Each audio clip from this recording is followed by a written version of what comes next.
예수님의 이름으로 기도드리옵나이다. 아멘. 먼저 사진을 한 장 보여주시면 좋겠습니다.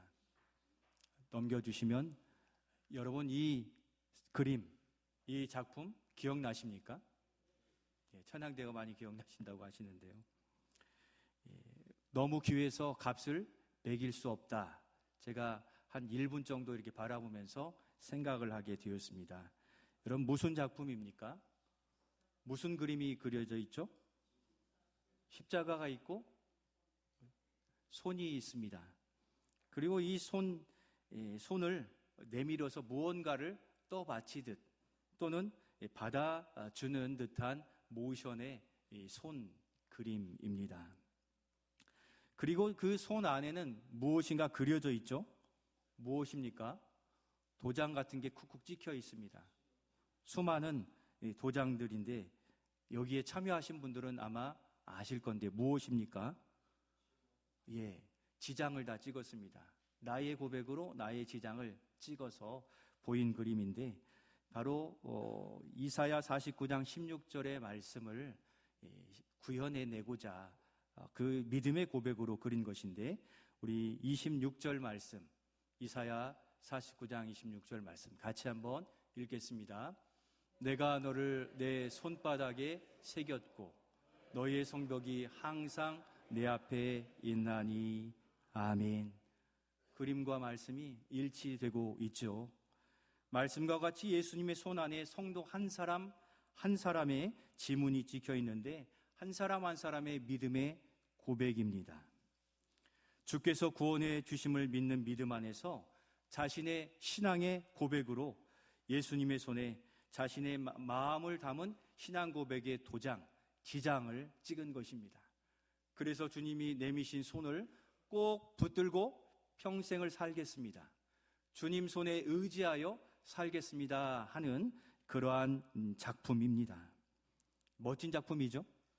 말씀을 우리 삶 속에서 이 지장과 손을 기억하시면 주님을 더욱 기억할 수 있을 것입니다.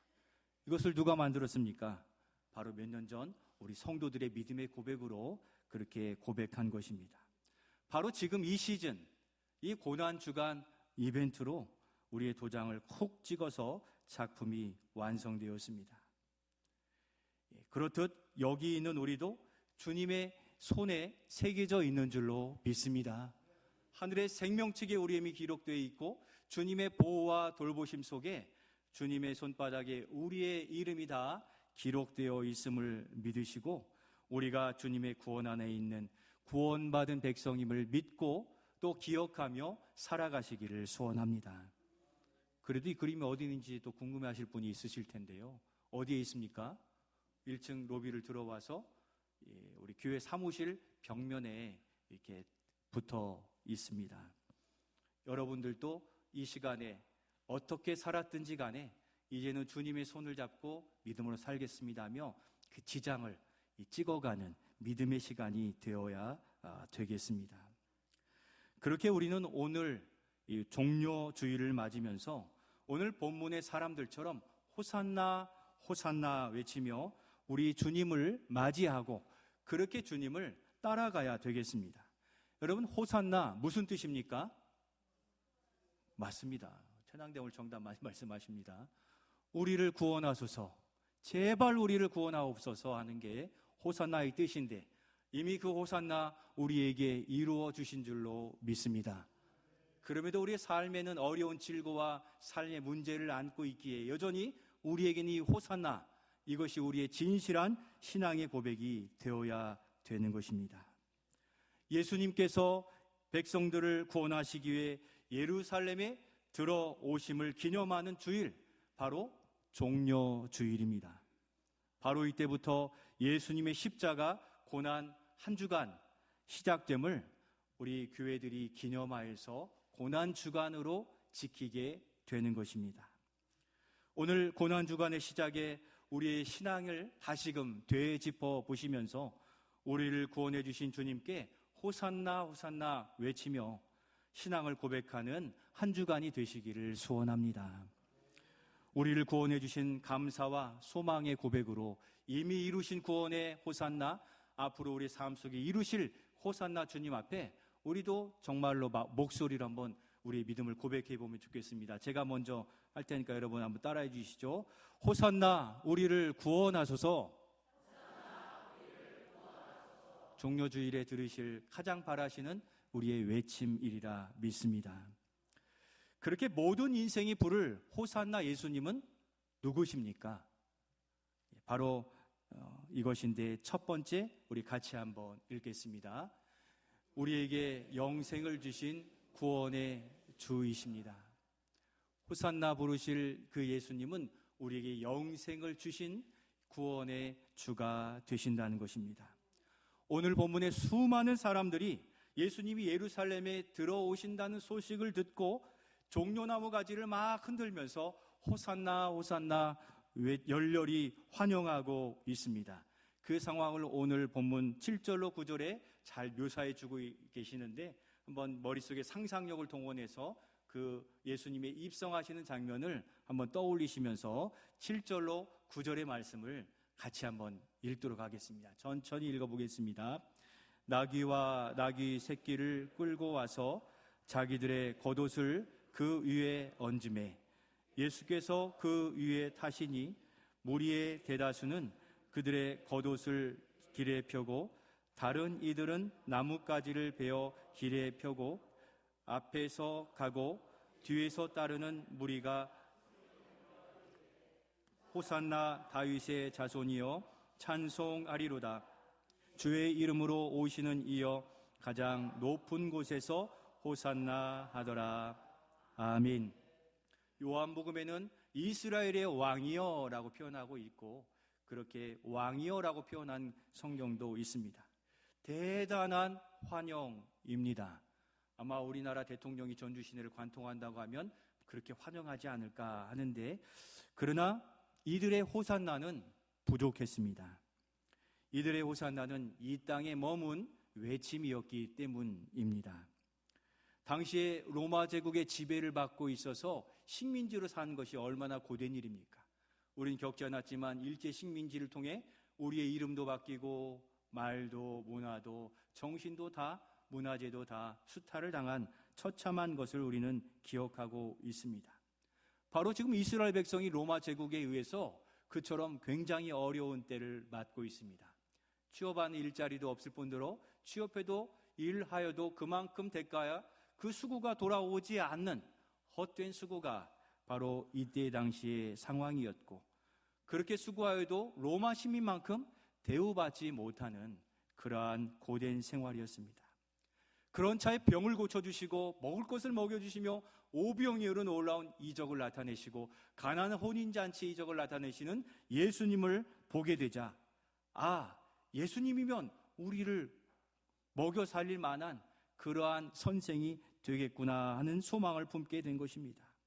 그래서 작은 나귀를 타고 오시는 예수님을 바라보면서 호산나 호산나 그렇게 외치고 환영하였던 것입니다. 그러나 말씀드렸듯이 그들의 호산나 외침에는 부족함이 있는데, 그것은 바로 예수님을 한낱 유력한 대선 정치가와 같이 자신의 경제 또 정치 군사력을 강화시킬 수 있는 한낱 선생에 지나지 않는 그러한 정치가로서 부르고 있었기 때문입니다. 그러나 우리가 예수님을 만나고 또 예수님을 고백해 보니 우리 예수님은 누구이십니까? 예수님은 정치가도 경제가도 아니라 바로 우리의 죄를 사해 주시고 영원한 생명을 주신 우리의 구원자 되시는 줄로 믿습니다. 이 땅의 모든 삶과 죽음 이후의 영원한 삶을 책임지시는 우리 예수님을 우리는 우리의 구원자요 주인이시요 구주로 믿고 살아가는 이 신앙이 바른 신앙이 되는 줄로 믿습니다. 여기에는 어떤 다른 조력자나 어떠한 사람의 이름이 결코 연결될 수 없는데, 오늘날 우리가 주의해야 할 것은 이단들이 자신들의 이름을 거기에 끼워 넣어서 마치 예수님인 양, 마치 성령님인 양 호도하려는 이 시대의 적그리스도와 이단들의 세력들을 분별하고 오직 예수 신앙으로 이 고난 주간을 지내가실 수 있기를 소원합니다. 실제 우리가 지난주 묵상하고 있는 요한복음의 17장에 예수님이 떠나시면서 하나님께 드릴 고별 기도를 하고 계시거든요. 바로 거기에 우리가 누리는 영생에 대한 정확하고 명확한 설명을 해 주십니다. 우리 요한복음 17장 2절로 3절 말씀을 같이 한번 읽겠습니다. 아버지께서 아들에게 주신 모든 사람에게 영생을 주게 하시려고 만민을 다스리는 권세를 아들들에게 주셨음이로다. 영생은 곧 유일하신 참 하나님과 그가 보내신 자 예수 그리스도를 아는 것이니이다. 아멘. 그 아들 예수 그리스도에게 그 백성을 맡기셨는데 영생을 얻게 하리라 하심이었습니다. 영생을 주시려고 이 땅에 오신 것입니다. 그리고 그 영생은 무엇이라고 하십니까? 방금 앞에 이 말씀을 기억하신다면 유일하신 참 하나님을 믿으며 그 보내신 자 예수 그리스도를 아는, 믿는 것이 영생이라 말씀하셨습니다.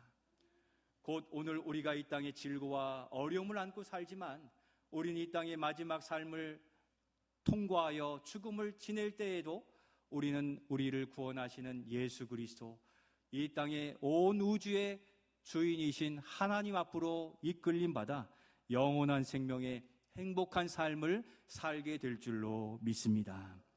그 믿음을 우리가 받음으로 예수님은 우리의 구주가 되신 줄로 믿습니다. 그 믿음은 우리가 아무리 노력해도 땅을 파도 수고해도 얻어지는 것이 아니라 오직 하나님께서 선물로 주시는 것인데, 오늘 예수의 이름이 우리에게 가장 존귀한 이름이 되었기에 하나님께 택함 받은 백성, 선물 받은 백성이 되는 것입니다. 우리 예수님은 그렇게 우리를 사랑하시어 하나님을 믿고 영원한 생명, 또 영원한 구원의 은혜를 우리에게 주셨기에 호산나 호산나, 우리 주님은 찬송 받으실 우리의 참 유일한 구주가 되시는 줄로 믿습니다. 이 땅에 잠시 먹을 것, 잠시 누릴 것을 위한 메시아가 아니라 영원한 생명을 위한 호산나, 그 찬송이 우리 안에 맴도는 한 주간이 되어야 될 것입니다. 그럼에도 힘들다고 세상의 명예와 물질과 지위와 권력을 얻으려고 지금도 엉뚱한 호산나를 외치고 있는 우리가 있다고 한다면 이 종려 주일에 바로 잡으시기를 바랍니다. 성찬에 참여하기 전 우리의 구주가 누구신지를 분명히 하고 회개하고 돌이키고 참 구주 예수님만 따르겠습니다. 돌이키는 은혜가 충만하시기를 예수님의 이름으로 축원드립니다. 한 가지 더, 우리 구주 예수님은 우리를 위해 어떻게 하셨고 어떠한 왕으로 오셨습니까? 두 번째 우리 같이 한번 읽겠습니다. 참 생명의 떡이 되어 자신을 내어주신 겸손의 왕이십니다. 교동문에도 예수님은 참 생명의 떡이라 말씀하셨습니다. 그 생명의 떡을 주시려고 겸손의 낮은 왕으로 오셨는데, 예수님은 그렇게 이 세상에 매인 우리를 택하셔서 하나님 나라의 백성이 되게 하셨고 우리를 왕으로 다스리시고 지금도 보호해주고 계시는 것입니다. 그런데 예수님은 사람들이 기대처럼 가장 높은 곳에 군림하는 왕이 아니라 가장 낮은 곳, 가장 험악한 곳을 자처하여 이 땅에 오신 겸손의 왕이십니다. 우리 5절 말씀을 그렇게 같이 읽도록 하겠습니다. 5절입니다. 시온 딸에게 이르기를 내 왕이 내게 임하나니 그는 겸손하여 나귀 곧 멍에 매는 짐승의 새끼를 탔도다 하라 하였느니라. 아멘. 예수님은 멋진 백마탄 왕자가 아니라 초라한 나귀 새끼를 타고 오셨습니다. 이는 만물의 왕이신 분이 가장 낮은 곳에 임하셨고 가장 처참한 곳에 달리실 것을 보이시는 장면입니다. 예수님은 왕으로 백성에게 어느 무엇도 요구하시지 않으셨습니다. 하나님의 백성들인 우리를 구원하시기에 무엇을 받기는커녕 자기 자신 전부를 내어주시기까지 하신 겸손의 왕이십니다. 예수님의 가는 길은 영광의 대로가 아니라 생명을 놓아야 되는 죄인들의 십자가, 참혹한 길이었습니다. 왜입니까? 바로 우리의 죄를 사하시기 위해 그 십자가를 지셔야 했고, 왕이신 주님이 죄인의 길을 가셔야 하는 낮고 험악한 길을 가셨다는 사실입니다. 예수님은 이것을 아셨습니다. 호산나 호산나 외침이 자신의 십자가 죽음이 시작되는 그 길이었다는 것이죠. 인간적으로 보면 그 나귀에서 내려서 다시 돌아가 편한 곳에 머무실 수 있으셨지만, 예수님은 그 환영을 받으면서도 그 심령에는 괴롭고 어려운 마음을 품고 우리를 구원하시겠다는 그 사명을 끝까지 붙드시고 그렇게 예루살렘 성에 입성하심을 믿으시기를 바랍니다. 그럼에도 포기하지 않고 자신의 살과 피를 내어주셔서 그 십자가 길 구원의 사명을 끝까지 감당하심으로 오늘 우리는 하나님의 백성으로 여기 예배드리고 있는 것입니다. 지난주 전북 CBS 십자가 전시회를 우리가 다녀왔는데 그 중에 이 인상에 남는 십자가 하나 그림이 있습니다. 한번 보여주시겠습니까? 예. 양쪽에 밑에 십자가는 이해가 되는데 가운데 십자가는 뭡니까? 도무지 이해가 되지 않지만 그 모형물이, 조형물이 있는 그림자를 보시면 거기에 뭐가 보입니까? 십자가에 달리신 예수님이 보이세요. 뭐 이런 걸 현대 미술이라고 하는데, 이기전 집사님 운영하시는 그 남부시장의 그 전주 현대박물관 가니까 이러한 현대 미술 작품들이 많은데 인사이트가 풍부하는데 여러분 많이 한번 다녀와 보시길 바래요.